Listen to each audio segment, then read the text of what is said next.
Welcome back. You're at Beyond Motion, and we're doing our gold standard vlog. So the first one's about nutrition. The next one's a little personal. And I brought a special guest on for this. This is Mrs. Kelly Hampton, and she's a professional writer and a pretty good interviewer too. Oh, what do you say? Well, thank you. We'll find out. Won't we? We'll find out. Yeah. So we wanted to start today with a little bit of our personal story, and I think Kelly could start out a little bit with that one. So why don't you go now? With your personal story? No, I know in my work that what makes it meaningful is when there's, it's my personal story that connects me to Right. my audience. It makes it more meaningful. It makes it makes it successful. So, what is your, as far as Beyond Motion goes, what is your personal story? Is there anything that connects you to your athletes, and what's your personal story that made you do this? And my personal story is extensive. So when I was younger, I think I was in the 6th grade, I couldn't breathe through my nose for 2 years. My mom and dad took me to multiple hospitals, centers, everything else. And finally I went to this one doctor, and he looks up, he's an ENT, looks up my nose to a certain way and does a few things. He goes, let's take the kid to a CT scan real quick.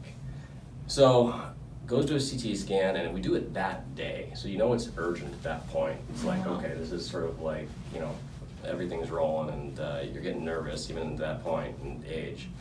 And they see a tumor the size of a grapefruit in my head that encompasses like the frontal and back. It doesn't go past the cranial. They didn't know that at that point.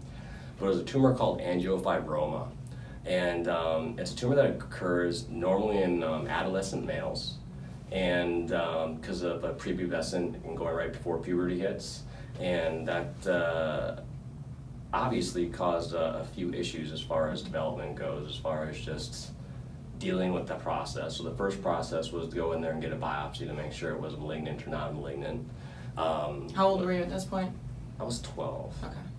I was 12, and when they say ignorance is bliss, I tell you what, I mean, I feel bad for my parents. Like me, it was easy, right? So it was my parents more so, and so they found out it was non-malignant. Once they found that out, they're like, thank God. So I got that biopsy, in the spring, and they said, let's wait till summer to do the surgery, because it's a major surgery. They're going to bring surgeons in from Houston, from Anderson Clinic, I believe it was, and as you can see, it's a little different than when someone interviews me, and this is a personal story, so there's some hesitation. So they do the surgery, I believe, in May, and they got everything. I was in the hospital for 2 weeks. My mom and dad gave blood, nurses gave blood, and surgery was successful, and the recovery was the rest of the summer.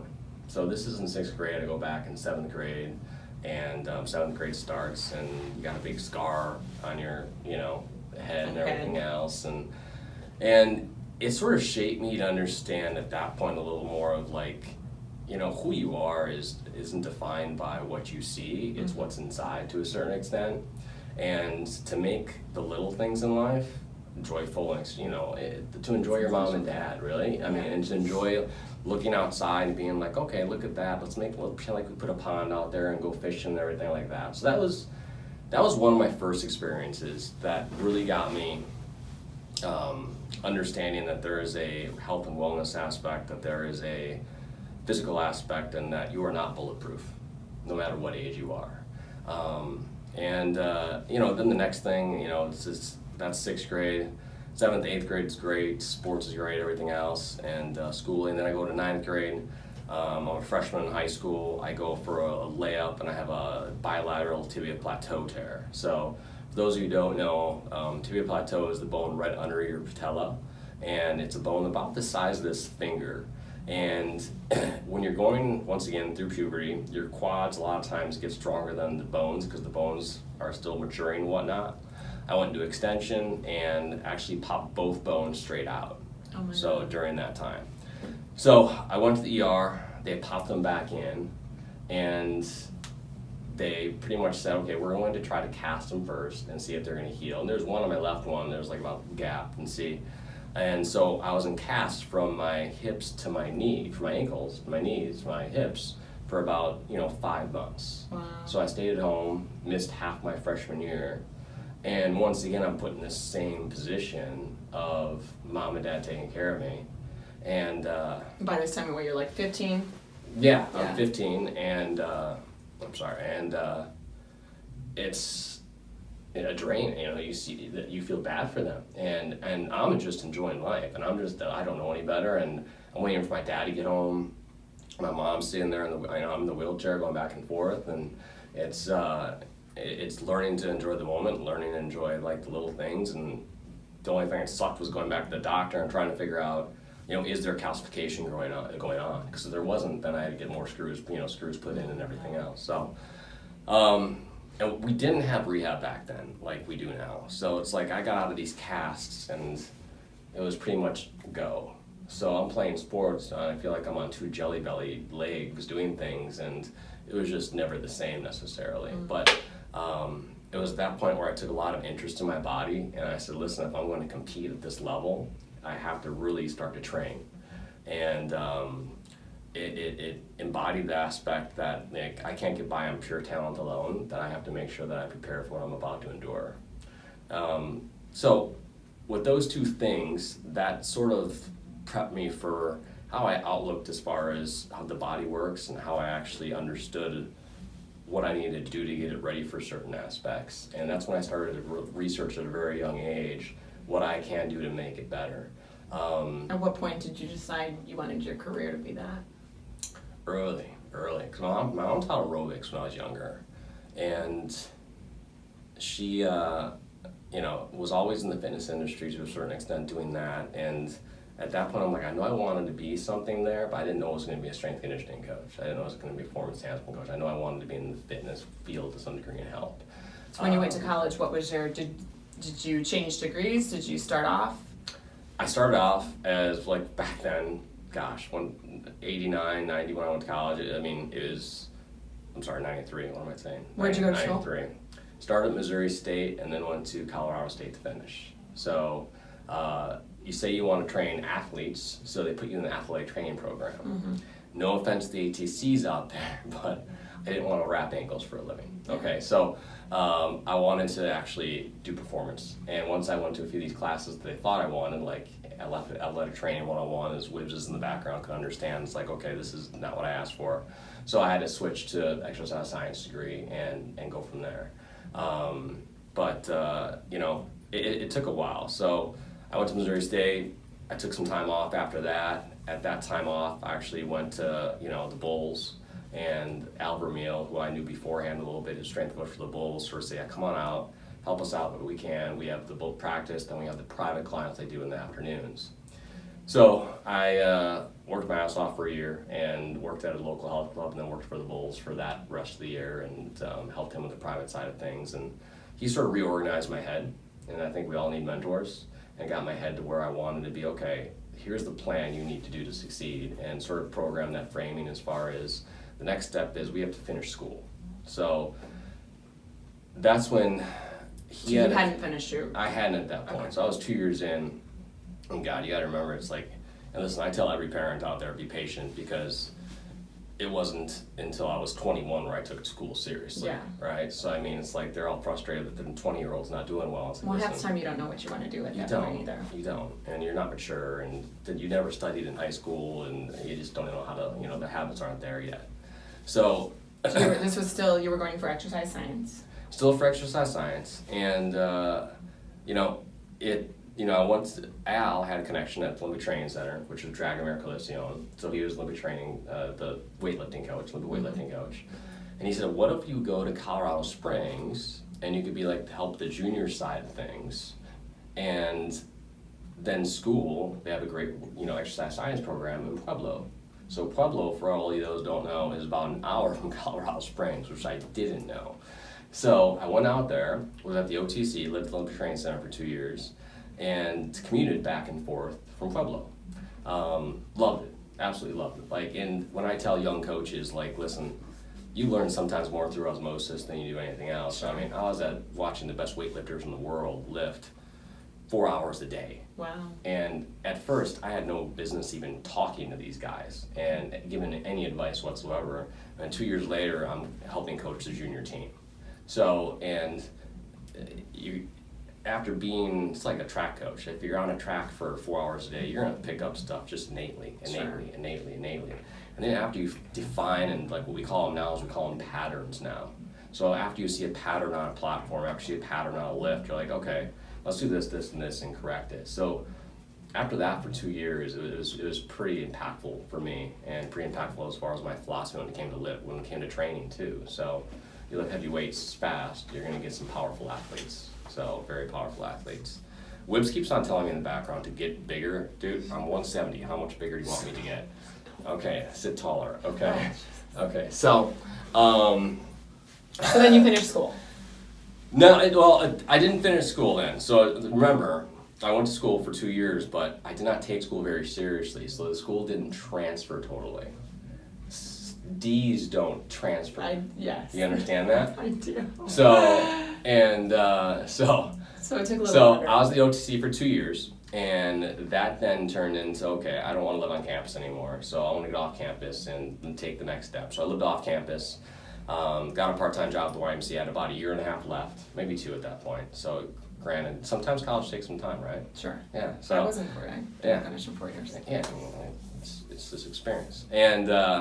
And then I finished school. I was in Colorado Springs, but then I was also doing the Air Force Academy football. So I had an opportunity to go out there with Alan Hendrick, who's actually at my old school in Pueblo right now, coaching, retiring this year actually.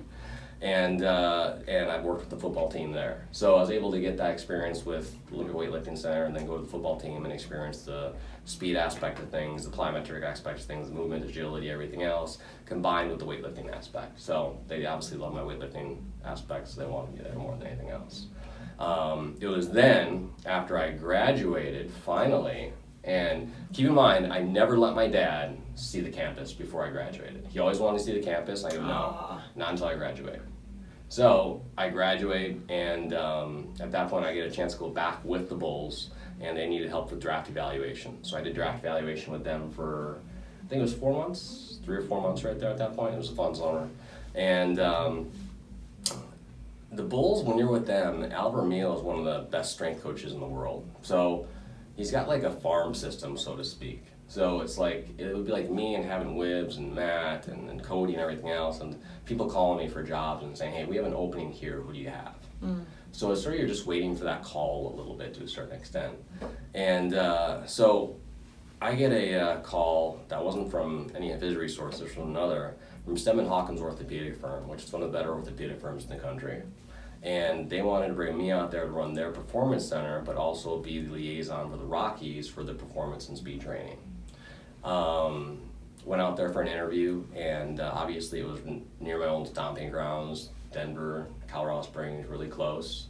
And I wanted to be back with my buddies from college. It was like a natural fit.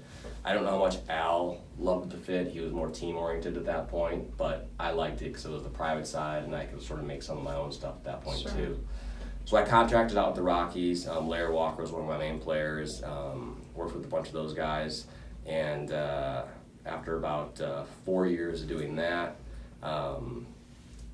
this was still early in the day and age of strength conditioning. So I had about 10 schools come out and say, we'd like you to come out, Marquette, Cal, a bunch of others. And my best friend at the time went to the Oakland Raiders. So for those of you who know strength and conditioning, the money's in NFL, NCAA, SEC, like those are big paying jobs. Otherwise you're making 30, 40 grand a year for the rest of your life, and it's just really not, you love what you do, but you still have to make a living doing it. So he got the job at the Raiders, and I went to Cal thinking, okay, you're there for a year, and they got the handcuffs off him after a year and said you could hire your own staff. So it was after a year, then we'll bring you on and get you, there. Of course, I get out there, he gets fired, the whole staff gets fired, they have multiple injuries. So I'm at Cal, and while Cal was an awesome experience, it was not where I wanted to be. So at this point, I've been strength and conditioning coaching for 10 plus years, 12 plus years. I'm like, I need a break. I need to get out of this for a certain time period. And so IMG flew me down here to actually interview up in Bradenton for a position they had. And I tag teamed that with an interview with NCH. NCH wanted to hire a position that actually got the high schools integrated with the wellness programs to get the strength conditioning going throughout the high schools. So I did that job. 1 year turned into 5 very quickly, and went all the way up to director, and that was not what I wanted to do, is be administration at all. And at that point, it was deciding whether we wanted to go and travel again and be somewhere else, like South Dakota State, Minnesota, somewhere else. And we're like, no, once you're in Naples, you don't want to leave. So the weather, the warmth, everything else. And that's when we opened Beyond Motion, and that was about 10, 11 years ago. Wow. So and it's been great. It's been great ever since. But that's not where like it's ends and starts. We always have hurdles, and when I talk to people about, especially our athletes, is life is about this. It's not about this. And your goal is to make it so you have those ebbs and flows, but you don't get too down on those ebbs. So you had another hurdle a few years ago. Another hurdle, yeah. This was different. So I'm 32 years old, and this was not a few years ago, but I'm 45 now. But this was at 32. I'm having dinner with my mom and dad, and I have a glass of wine and I have a beer, and my dad wants to look at cars, and my heart takes off. Didn't think much of it. I'm like, okay, well, it is what it is.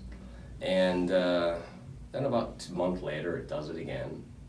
And then about 2 months later, it does it again. So I'm like, all right, this I gotta get it checked out. So I'm going to like every cardiologist I can figure out to go to, getting Holter monitors on, and they can't find it. And so everything was fine. So finally, this was 4 years ago. And ironic enough, Kelly was there. I was running the 5K. She was running the 5K with me. And I go home, I go to sleep that night, and I go into like a tachycardia, which means a fast heart rate, and while you're sleeping. So I woke me up. I bagel maneuvered myself, which is like a grunt down or a cough. It went away. Drenched in sweat. Didn't think much of it. Drove home 2 days later, and I kept on going into A-Fib, like every day, like a light A-Fib, like 70 beats per minute or 80 beats per minute. So not like a fast rate, but a light rate. And same thing that I experienced before, but this one I couldn't knock out. Like this was like getting consistent. And that's when the alarms go off. So that's when I'm starting to freak out and calling every doctor friend I know and being like, hey, what's going on? Like, what do I have to be afraid of at this point? So I get, diagnosed with it. I went to 2 electrophysiologists down here. The last one saying, let's look at possibly doing an ablation. And ablation is where you actually burn the pulmonary veins on the sides of them. So if this is your pulmonary vein, you're burning the outside so the signal doesn't get to the pulmonary vein where the actual arrhythmia starts. So I researched, and I found this guru in Chicago, which I'm from, and I make an appointment in March. I go get an ablation done, and sure enough, like you think everything's fine. It wasn't. I'm fine for about a month and a half. I start coughing up blood. I start just being completely lethargic. And I know Wib remembers this, distinctly. Like one thing Wib said, like this is not you. Something's wrong. And I'd be taking naps in the back room for 3 hours. And so I went and got a CT scan. There's a big bleed in my lung. And they thought it was possibly from the blood thinner that you're on after the procedure. Mm-hmm. So, and after being misdiagnosed down here multiple times, 3 months later, I'm still in pain, and this is the point, like I'm passing ERs, wanting to go into them. Oh God. Like wanting just to go in and be like, what the fuck is wrong with me? Like something's wrong. And so I know enough to be like, okay, well, this is either one or two things. This is pulmonary vein stenosis, or this is, a chronic pneumonia situation, which we have to really look more into. Yeah. And so I go to the guy down here, which I will not name his name, and I say, this is pulmonary vein stenosis. And he goes, no, you don't have pulmonary vein stenosis. I didn't see it on the CT scan. And trust me, the last thing you want is pulmonary vein stenosis. Okay, so I go back to Chicago. I get an MRI of my heart there. And the MRI results took about 2 weeks to get back. So if anyone's had radiology down here, or a CT scan, or MRI, anything else, anywhere in the world, it doesn't take 2 weeks. That radiologist reads it that day. And then the doctor, if they want it, gets it, very quickly. So we knew something was up when I wasn't hearing anything 4, 5, 6, 7, 8 days later. So I get a call from him, and the guy who did the surgery, and he goes, well, the good news is you still have some room, but there is some pulmonary vein stenosis there. It's only 50% occluded, and you'll be all right. I'm like, okay, I don't feel okay, so something's wrong. So I give that news to my local EP, which is an electrophysiologist down here. And he goes, you know what, why don't you go to a Dr. Albert, which if you live in Naples, Florida, he's a concierge doctor. He's the one you want to go to. That man is a fantastic diagnostician. Is he internal medicine? He's internal medicine, general practitioner, but he's also he was a pulmonary guy before that. Okay. And so he looks at this scan, and he goes, oh no, that's 98% occluded. Oh God. And so they put me in a VQ scan to see how much blood flow I'm getting in the left lung. He looked at the original scan that Chicago had sent, yeah. No, he looked at the one from Chicago. Okay. The original scan that was done here twice, 2 CT scans. These guys did, it showed it. They don't know how to read it. And then the one in Chicago said 50%. The one in Chicago said 50%. So these are the best of the best, apparently, So then I get sent from my guy in Chicago knows Mayo Clinic real well. So I'm in Mayo Clinic 2 days later. And Mayo Clinic is just a place you go to and you're just like, oh, just take me. I mean, you get there and it's just some energy that you've never felt before. Yeah. And it was so powerful. It was just, you go there and I get an itinerary of what I'm doing on that date. Like, for instance, blood work, EKG, echo, this. And then after that itinerary, you actually go to a meeting with your doctor. And this meeting is not at 3 or 4 o'clock. This meeting's at 6, 7, 8 p.m. Like, these guys and girls know what they're doing. What Mayo did you? Rochester, okay. Minnesota. And so I get in after all these tests. My mom and dad and wife are with me. And he said, well, yeah, you're right. You're about 90%, 8% occluded. And we got to put a stent in there. And Dr. Packer's not definitive. He goes, we could see what it does, but if it closes, then you're in trouble. So you lose a lung, you're going to be in a lot of trouble. So at that point, I said, let me think about it for 20 minutes. Call him back, 20 minutes. Like, this guy gives you your cell phone. He's the best electrophysiologist in the world. And says, yeah, I'm going to go, let's do this.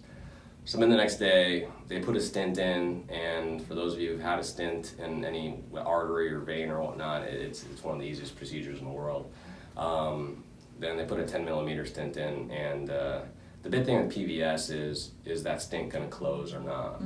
And so the first 3 months are the most optimum time for it to close. They keep a close eye on it. So they keep a close eye on it. So every symptom that you wake up with or you feel, you're just like, okay, I want a CT scan. Yeah. Okay, I want a CT scan. Okay, I want a CT scan. And if you're Dr. Albert, who, if he watches this, will know, it's like, hey, let's check this out, let's check this out, let's check this out. How many CT scans did you have during that time? Oh, God.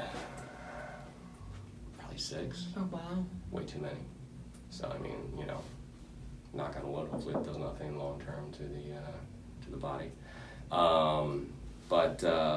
So this is 4 years later, and no more PV, no more scans, no more this, no more that. Everything's cleared, all good to go. Okay, I have about 60% function in my left lung. I'll never get 100% back, but as Wibbs knows, 60% is good enough to beat most people in basketball. So that's all that matters. But it was a reminder, and I apologize for that long story, but it was a reminder that, we can't take this for granted. Mm-hmm. And then after that, I went through like intense psychotherapy to a certain extent, and I had to. I was just like, my body keeps on betraying me. Mm. And so I went to a doctor called Ronnie Valenzuela, who's down here, and his big thing is and I'll say it to my athletes, I'll say it to my staff, I'll say to anyone else, you got the Buddha on one side, or say Dalai Lama on one side, and you have an ape on the other, right? Okay, so if I give you a situation the Dalai Lama is going to react to it like, oh, everything happens for a reason. Let's motivate. Let's get past this. Let's meditate on that aspect and move on and everything. Where the ape's going to get all wire up and down, react with ego, react with everything else. He goes, where are you on that scale? And at that point, I was a big ape. I was a panic attack waiting to happen. And through work, I got to be more to the middle. Dalai Lama, not even close, as you know, but more to the middle of like, hey, stuff's gonna come up. It's how we adapt and adjust to that stuff. So when I tell every athlete, it's like, hey, it's how you adapt to the situation, because every team, you're not gonna be the star on. You're gonna be a freshman, no one cares who you're on JV. You're gonna be a senior, and you're not gonna play well for 2 games, and they're gonna put you on the bench. But it's how you adapt those situations that make you successful in life. So, and it's not bad to ask for help. So, I mean, whether it be a physical help or a psychological help, I mean, the body and brain are connected. So after that whole process, it made me realize that not only is this need to be worked on all the time, but this needs to be worked on all the time. And that's true in any field. In my field, it's 50%. It's dealing with mental and ego. And yeah.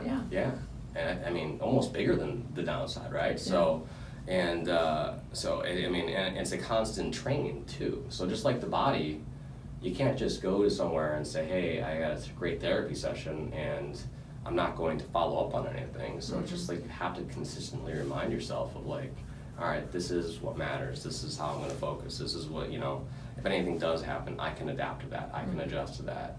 And how much of that tool. Personal story and what you've been through and your mental, what you've learned, do you bring to your work and your athletes? Is it a big part of what you do? It's huge. It's huge. It's like you realize that like the only thing that makes people happy is progression. So it's like if I can make an athlete progress, and if our team can make an athlete progress and get past a certain point, I think that's the goal. I mean, at some point you look at it and it's like, you're in a business and you're not chasing dollars, you're chasing relationships, you're chasing progress, you're chasing change, and you're trying to make it so it's the best experience for everybody. So it's like, it gives you more of an insight of the person and say, listen, this is no big deal. This is just another step. And that's why I admire so many people. It's like, we have an athlete that had cancer and he's playing Major League Baseball now, and nothing really phases him or something. He goes in a rabbit hole or something, but then we have other athletes that come in and they've went through some stuff and you're just like, it's okay, it happens. And it's like some are really well adapted and others get that rabbit hole and stay in that rabbit hole, The ape, right? And then Donna and I talk about that a lot. That's a mutual friend of ours. So, but it sort of shaped me in the fact that, listen, there's shit's gonna happen. It's how we react to that shit that defines us. And just because you reacted bad a few times doesn't mean you can't keep on growing and figure out a better way to react in the future. So, but that's why I do what I do. I know it's a long story of like stuff that did happen, but I don't define myself by those things that happened. And that was one thing with Ronnie I had to really focus on was, do you look at yourself like that sick little kid still? Or do you look at yourself like this growing adult that's a coach and everything else? And at the point when I was talking to him, I was looking at myself like that sick little kid. And now it's like, no, I can't do that. That's not going to do anything for anyone that I love or any of my athletes or coaches. I have to make sure I'm growing to the coach I want to be and want to love. So, and it's just, once again, it takes constant reframing and constant reminders and constant aspects of mental clarity as far as physical too. So that's my story. That's a good story. Yeah. That's tough in certain spots. But it's a lot of stuff, but that's where I came from, that's where I come from. That's what makes you good. Yeah, you feel things. Yeah, anytime you have a personal story, it makes your work better. True. When you've overcome your own things that your athletes are overcoming. Yeah, definitely. You don't operate with an ego. Right. Too much. I mean, everyone has an ego, but you don't operate with one. So you can't and be successful. True. Very true. So, I learned a lot. I didn't know I'm sorry. any of that story. I had no idea. We have a lot of vlogs coming out. This is the one I was least looking forward to. You got it over with, so. Yeah, thank God. But it's the most important one too. It's a huge part of your work. It is, and it's like, and I want to tell you, like I talked to a lot of people. It's like, especially like the A-Fib community out there is. Life goes on. Listen, you're gonna have palpitations. You're gonna, treat it with medication. You're gonna treat it with ablation. You're gonna treat it with different aspects. But you have to keep on living life and not let the anxiety of the situation take over. And once that anxiety takes over, you're done. Other than like anxiety and therapy and all the mental things, are there physical things you can do to, or do you not? Now that you've had the stent, is there pretty unnoticeable, or are there other natural things that you can do? The stent's sort of a non-player, so as far as that, when that's done. The lungs doing fine. I would say, like, as far as the A-Fib, anyone who's had A-Fib, and it takes you over to a certain extent. Listen, I could break my leg, I can do this, I can do that. It's not going to affect me at all. I just had knee surgery 6 weeks ago. I don't care. These guys see how I come right back to it. So, but the A-Fib, it's just like when your heart does something you don't want it to do. Yeah, that's scary. It's a mental click for, say this for less of at least better terms. What I tell everyone is, listen, your heart's gonna have palpitations. When you feel the palpitations, just acknowledge it and say that's part of me, and go the other way with it. So I'm at a baseball game last night, and I'm having heart palpitations, and I'm just like, whatever, it is what it is. Look at you, and Dalai Lama. Yeah. Sometimes not. And sometimes if it gets too much, it's just like you lay down, and it's just like, and for all those who are looking at this, and if I title this a certain thing and said A-Fib and athletes and stuff, you get tons of views. But listen, sleep's the best medication, all right, for palpitations or anything else. The more sleep you get, that's the best beta block you're ever going to have, or antiarrhythmic you're ever going to have.